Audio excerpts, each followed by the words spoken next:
সবাইকে আমার সালাম, আসসালামু আলাইকুম। আশা করি আপনারা সবাই ভালো আছেন। যে যেখান থেকে দেখছেন সবাইকে শুভেচ্ছা, অভিনন্দন।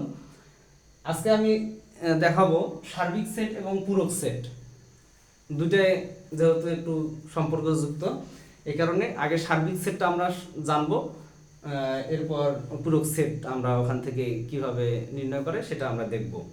সার্বিক সেটের ইংলিশ হচ্ছে ইউনিভার্সাল সেট। সার্বিক সেট এটাকে ইংরেজিতে বলা হয় ইউনিভার্সাল সেট।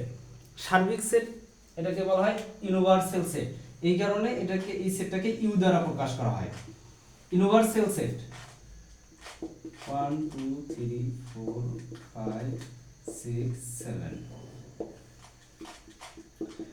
আগে আমরা কয়েকটা সেট লিখি। আগে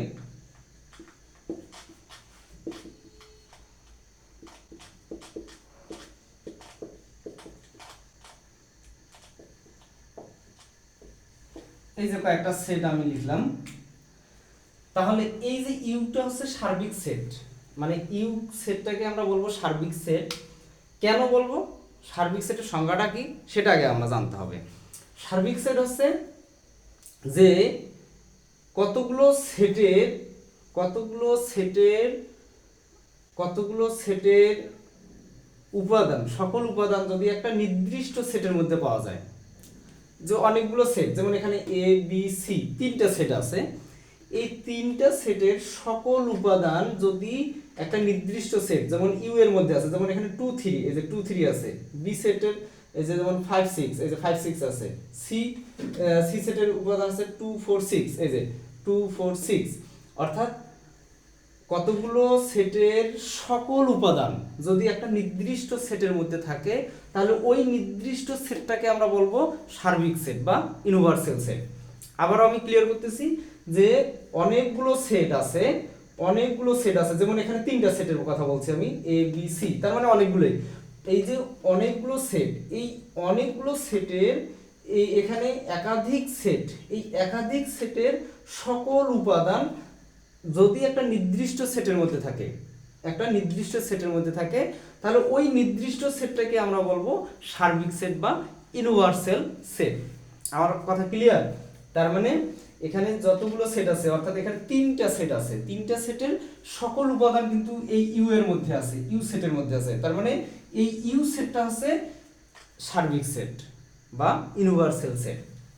তা সার্বিক সেট জানার পর আমাদের পূরক সেট সম্পর্কে জানতে হবে। তা পূরক সেটকে সাধারণত যদি এ সেটের পূরক সেট নির্ণয় করি, তাহলে এ এর পাওয়ার ড্যাশ দিতে হয় অথবা এর পাওয়ার একটা সি দিতে হয়। মানে পূরক সেটকে এই এ ড্যাশ অথবা এর পাওয়ার সি ইত্যাদি আকারে প্রকাশ করা হয়। তা আমি যদি এই এ সেটের পূরক সেট নির্ণয় করতে যাই, অর্থাৎ এ ড্যাশ যদি আমি নির্ণয় করতে যাই, কিভাবে নির্ণয় করব? ওই যে ইউনিভার্সাল সেট থেকে বাদ যাবে এ সেট, মানে ইউনিভার্সাল সেট থেকে বাদ যাবে এ সেট। আমরা গত ক্লাসে দুইটা সেটের বিয়োগ করছিলাম, আবারও আমি দেখাচ্ছি। ইউনিভার্সাল সেটটা হচ্ছে কি 1 2 3 4 5 6 7 বাদ এ সেট, এ হচ্ছে কি 2 3 2 3।